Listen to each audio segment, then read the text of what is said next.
Warning: Dave's content is not for the weak. Viewer discretion is advised. Today, we're going to be talking about why a lot of black people hate Stephen A. Smith. His very first move as the executive was to sign Lamar Odum, who was on crack. Now, I usually don't make these type of in-depth documentary type videos. I prefer to go on a rant and face the problem in contention because I'm pretty good at just going off the top. But there are a few cases where I can't rely on a rant. For this one, I need to be meticulous, I need to be detailed, I need to make sure that every single argument that you're about to see in this video is perfectly ironed out, so that every single person that watches this video will know exactly why a lot of black people hate Stephen A. Smith. His first move as the executive of the New York Knicks was to sign Lamar Odum, who was on crack. Now, there's definitely more stuff I could have added in this video, but I think the problematic nature of Stephen A. Smith will suffice. So without further ado, let's get straight to it. Time and time again, Stephen A. Smith makes provocative statements that displays questionable judgment and strike a nerve with the black community. For those who don't know, Stephen A. Smith has been with ESPN for over 15 years now, mainly as a host for his show, First Take. He's become known for his very loud and in-your-face take on sport topics of the day. Some find him entertaining, while others think he goes too far with his hot takes. From his dismissal of legitimate concerns about Donald Trump racism to using racial slurs in front of millions of people, Smith's commentary frequently fans flames rather than promoting nuances and dialogue about race. As an influential black voice in the sports media, one would expect more discretion and awareness of how his words impact communities of color. Instead, Smith continues to demonstrate a lack of sensitivity that rightfully evoke racism. In this video, we will be exploring key examples that contextualize black audience issues with Smith. Kobe Bryant N-word incident. Let's start with probably the most infamous controversy Stephen A. Smith has been involved with: his apparent use of the N-word on live television in 2012. During a segment of First Take discussing whether Kobe Bryant would play in the upcoming Laker game, Stephen A. Smith seemed to clearly say, "Nigga please," when dismissing concern about Bryant's injury status. Going on, he'll be just fine. Opening night, Kobe Bryant is gonna miss it because my foot is sprained. Are y'all crazy? Please. Okay, enough about that. Back to Now, Smith has adamantly denied using the racial slur, claiming he simply speaks too fast and his words were misconstrued. But ESPN still made the decision to edit his comment out of all the re-airs of the clip. That seems to imply the network believe he did in fact utter the word, even unintentionally. Many in the black community were outraged over this, as it reinforced far too common mainstream normalization of the N-word. A lot of people were frustrated because for a major TV personality like Stephen A. Smith to casually drop the unedited slur on air supports the idea that it's no big deal. This is especially frustrating because we know non-black people feel more emboldened to use the word if they hear black celebrities and athletes saying it frequently. The black community has tried to reclaim the N-word to reduce its oppressive power, but there is still an understandable anger when prominent figures say it so flippantly on national television. Some argue Stephen A. as a black man has the right to use it, or that it shouldn't be controversial given prevalence of the N-word in pop culture nowadays. But many feel someone with his substantial platform should be far more cognizant about the further normalizing such hurtful language. Whether intentional or not, this incident tied Stephen A. to the broader concern about influential figures helping perpetuate the overuse of the careless deployment of deeply racist language.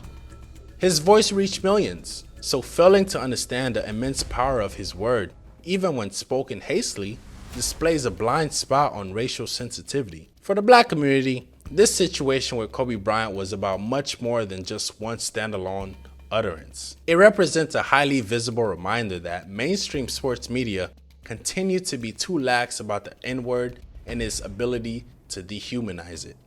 Casually dropping the unedited N-word as a throwaway exclamation reinforces stereotypes that black people use it irresponsibly.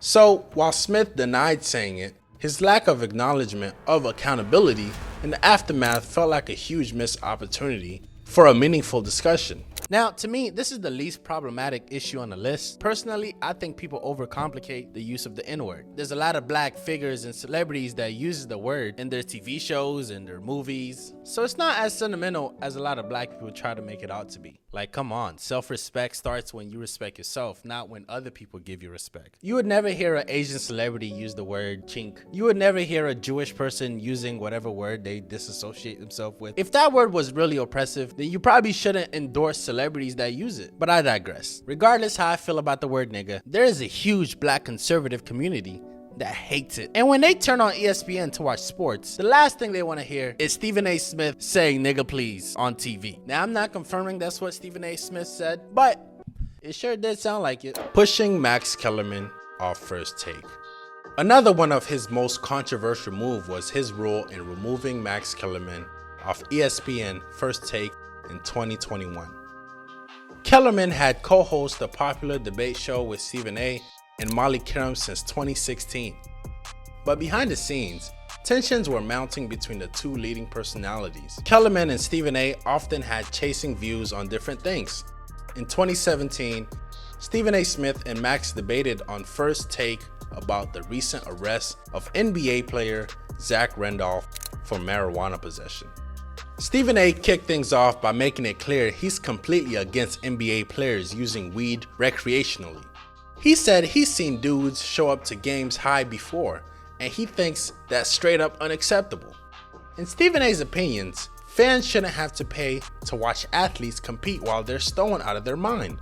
He kept it real, admitting he speaks from experience seeing players impaired by marijuana on the court. He thinks it's ridiculous for the league to allow players to smoke weed in their free time just because some states have legalized it. I'm only speaking about recreational use of marijuana. I don't believe that a paying customer should take money out of their hard-earned money out of their pockets to patronize an NBA product, to walk to a game and see some dudes walking up courtside high. Max Kellerman, though, he wasn't having it. He clapped back that Stephen A. is exaggerating how many players actually show up high. If one or two do, punish them, but don't ban it completely. In Max's opinion, what players do off-duty is their own business. He dropped facts about how studies shows marijuana is way less dangerous than alcohol, which the NBA is happily to profit from. Max kept his cool, but insisted it's straight up absurd for the league to control what grown men legally do on their personal time. As long as they aren't impaired during games, let them smoke if they want. This is not about showing up to the game high. No one is saying the players should be high when they play. That's not what I'm saying even either. Said that? I'm saying they because will. But they will. They'd have the right to. Because there are examples of players who've shown up high, that's a reason to outlaw recreational use on someone's own time. It's absurd on its face. Many baseball players have shown up. World Series. No, that's not accurate. Series you said your own time. No, answer that. You said your own time. What do you mean your own time? Be specific. Be specific. When what do you mean your own time? When you're not playing the game, not the night you're playing it. You can't show up high. You can't show up high. But after the game, what you go off and do is your business. Now, many pitchers, like David Wells, came straight from the bar, drunk, pitched a perfect game. He should be allowed to. I'm against that too. Stephen A., as usual, refused to back down. He got amped up explaining the league has the right to outlaw weed because it's a private business. They went back and forth, but it was clear neither host would budge an inch. For Stephen A., recreational weed crossed the line and sends the wrong message. For Max, banning it is hypocritical and have an overreach. This heated marijuana debate between Stephen A. and Max showed their opposite stance on the social issue, and they also hinted a deeper problem that eventually led to the end of Max's time on First Take. In September 21, Kellerman departed First Take rather abruptly. At first, Stephen A. denied having any involvement, framing it as a neutral decision. But he recently came clean on a radio interview, admitting he gave ESPN executives a him or me ultimatum when it came to Max Kellerman and the future of the show. Stephen A felt the on-air chemistry between him and Max had gone stale. He believed Kellerman commentary was no longer resonating with the viewers. In Stephen A's view, Max lacked credentials as either a former athlete or a journalist, which made fans question why they should take his opinion seriously. Many black viewers actually appreciated Max Kellerman for his willingness to tackle racial issues and advocate for a cause of relevance to the black community.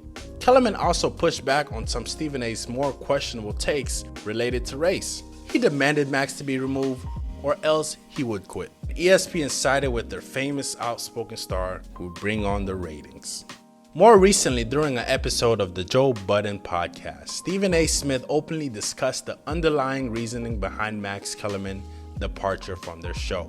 Smith didn't shy away from taking full responsibility for the tension that had developed between him and Max Kellerman. He candidly admitted that he didn't find the experience of working alongside Kellerman enjoyable. It boiled down to a simple fact that he didn't like it.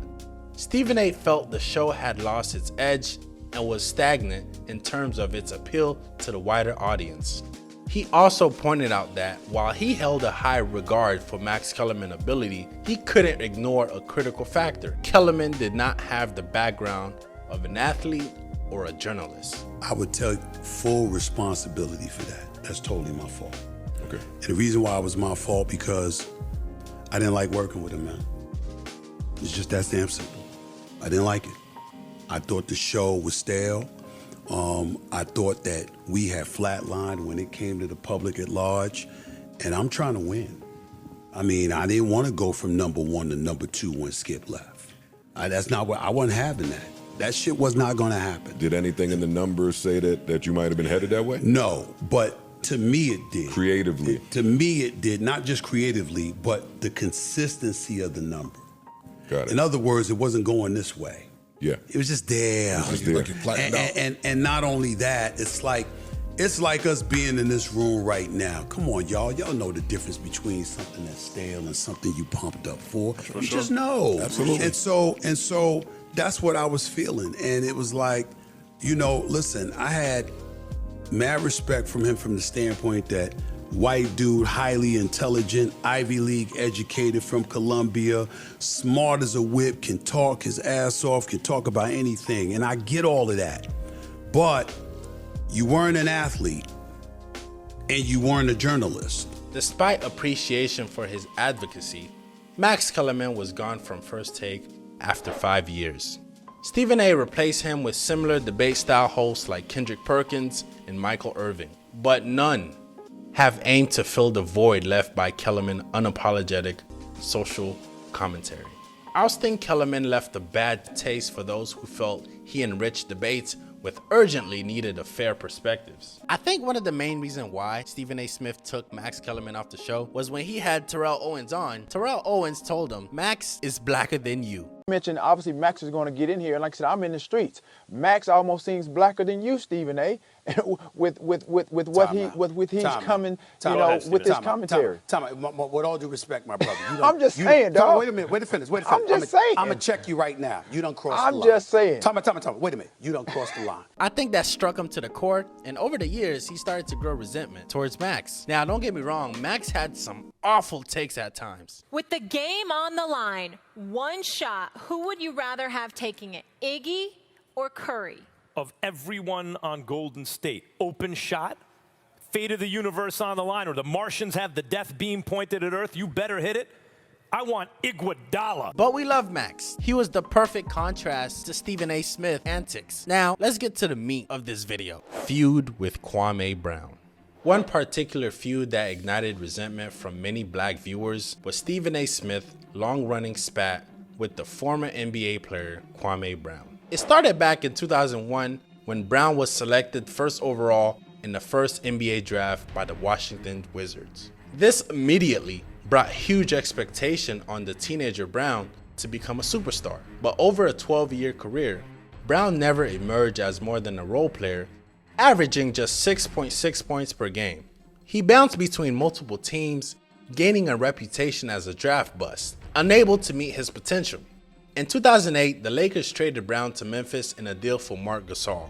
Stephen A. Smith went on a rant blasting the trade as a steal for the Lakers, calling Brown a bona fide scrub with no skills and no heart. The City of Angels, Hollywood, just should be celebrated. Throw a parade already, whether you win a championship or not. This man was a bona fide scrub. He can't play. No disrespect whatsoever, but I'm sorry to tell everybody the truth. The man cannot play the game of basketball. He has small hands. He can't catch the ball. He's got bad feet. He can't really move, even though he's mobile. Doesn't really know what he's doing. Doesn't have a post move that he puts to memory that he can do 2 times in a row. He has no game whatsoever.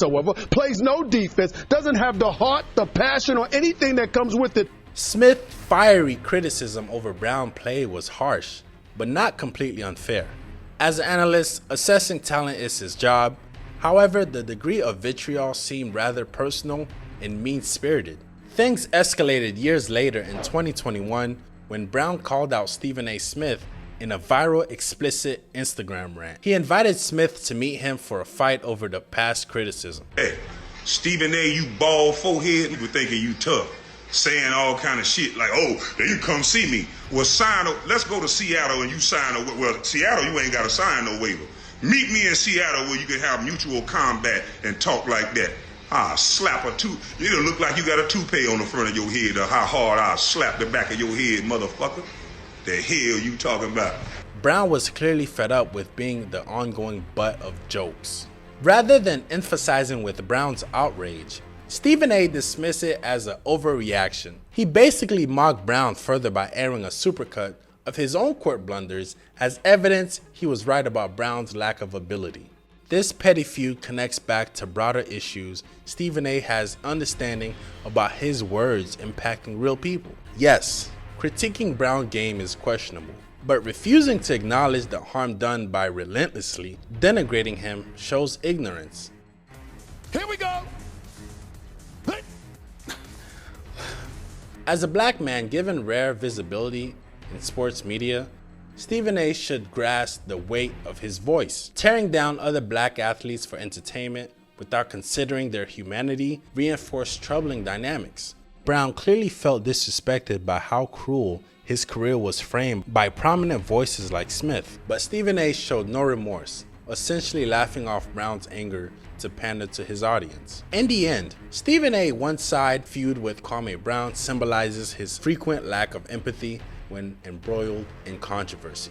There's room for accountability and growth when those critiqued speak out if you actually listen. There are only 580 players currently in the NBA, and there has only been 4,374 players who ever played in the NBA. Now, every year, millions of players try to make the NBA, and out of that million, the NBA pick out 120 players. It's a tight job to get. Now, let's say you do make the NBA. The chance of you not getting cut, not getting injured, not getting traded is almost slim to none, because the NBA is constantly moving. They're looking for better talent. They're looking for someone who's better at your position. So you constantly have to be on your grind. That's if you don't get injured, of course. So the fact that Quame Brown was able to be the #1 draft pick, played in the NBA for 12 years, and made over $63 million, how can you call that a bust? I don't think you could be in the NBA and be a bust. The fact that you made the NBA when the chances are so slim is an accomplishment within itself. I don't care what nobody says.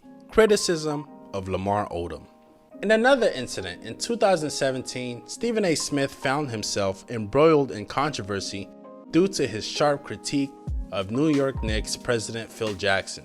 On the set of First Take, Stephen A. Smith's words rang out as he exclaimed, his very first move as the executive was to sign Lamar Odum, who is on crack. His very first move as the executive was to sign Lamar Odum, who was on crack. The fallout from his comment was swift. Lamar Odum lawyer San Sanjane penned a letter to ESPN in response to Smith's assertion that Odum was using crack. Many viewers felt Smith's choice to denigrate Odum as a crackhead displayed serious racial insensitivity. It recklessly played into the stereotype of black people as irresponsible drug addicts with no self-control. Odum later said that Smith's words were tremendously hurtful during an already difficult point of his life. This situation once again revealed Stephen A.'s tendency for making broad racial generalization without considering real-world consequences. Reducing Odum to a crackhead dismissed the nuance of his situation and painted struggling with addiction as a personal failure of character and flaw rather than a disease. Crack addiction has severely damaged many black communities, in large part due to devastating impact on the war on drugs and mass incarceration. For Smith to thoughtlessly resort to using such racial charged label shows a lack of awareness around oppression faced by black Americans. Of course, substance abuse is serious and needs intervention, but for more prominent black personalities like Stephen A. to stigmatize Odum condition using such language come across as hypocritical and lack of empathy. As a leading voice, he had a duty to display more sensitivity regarding the racial implication of labeling a vulnerable black celebrity as a crackhead at the lowest point of his life. Shohi Otani. One of Stephen A. Smith's more recent racial questionable moments was involved in a controversy and racist comments made by MLB superstar Shohi Otani. In 2021, Smith argued that Otani need an interpreter to speak English hurts the popularity and marketability of baseball. He declared that having the face of MLB be some dude that need an interpreter doesn't help draw audience to the sport. Make no mistake about it. But the fact that you got a foreign player that doesn't speak English, that needs an interpreter, believe it or not, I think contributes to harming the game to some degree when that's your box office appeal. He remarked, but when you talk about an audience, that the number one face is a dude that needs an interpreter so you can understand what the hell he's saying in this country. Stephen A.'s take was immediately met with backlash for being xenophobic. Otani is one of the most talented, groundbreaking players in recent baseball memory. He's Japanese, but his race or native language has zero impact on his otherworldly contribution to the field. Essentially, Stephen A.'s comments implied foreign-born players need to fully conform to white America cultural norms in order to find success and acceptance in MLB. It perpetuates the problematic idea that English fluency is a prerequisite, and those who speak it imperfectly do not deserve the spotlight. In reality, many non-native MLB stars over the years have utilized translators to help thoughtfully communicate with English media and fans.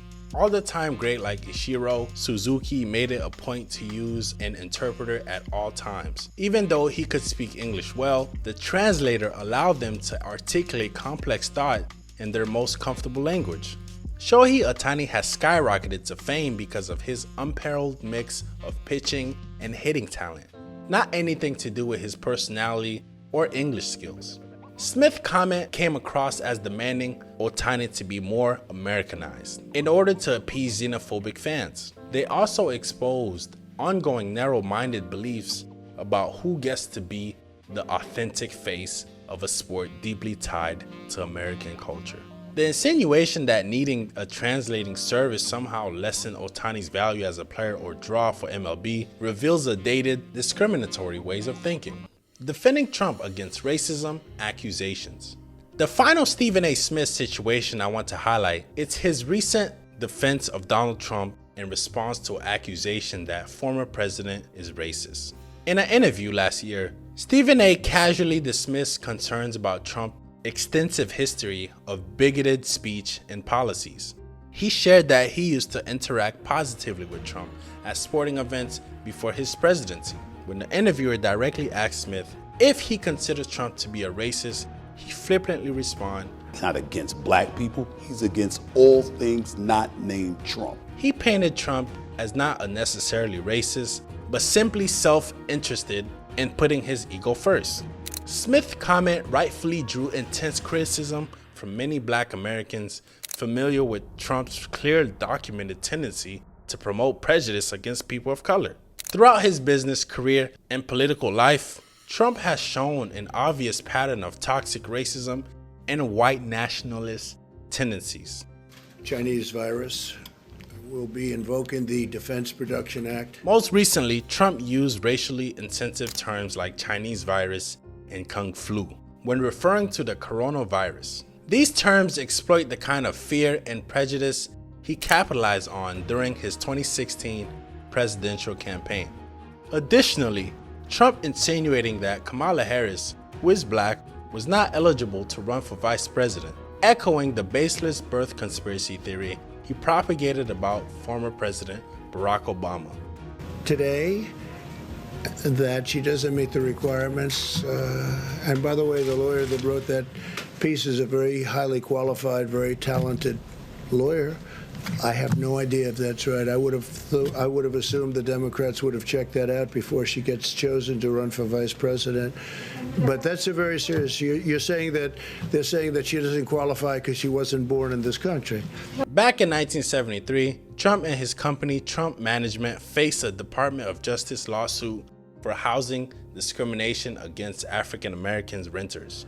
Trump ultimately settled the suit and agreed to a consent decree to cease these discriminatory practices. Although he did not admit wrongdoing, the Justice Department took legal action again in 1978, alleging that Trump continued racial discrimination in violation of early consent decree. However, this particular settlement agreed expired in 1982, bringing the case to a close. For Stephen A., as an influential black voice to casually wave away very legitimate worries about Trump racism comes across as purposefully ignorance. Whether intentional or not, he has a pattern of comments that either promote racial insensitivity or downplay the import of racism. Some may argue that Smith is just being provocative for ratings or that he doesn't represent all black people. But words matter, especially from leading figures in sports and culture. In conclusion, Stephen A. Smith put on this mask that he is for the people, he's for black people, he loved them, but when he goes on television, he just completely trashes them and defames their character. So basically, the black community is in an abusive relationship with Stephen A. Smith. He trashes black people verbally on television and then try to make amends. Stephen A., stop playing both sides. It's either for the people or you're not. I'm out. If you like that video, I'm trying to get to 10,000 subscribers, so like, share, and subscribe and get me there. Thank you.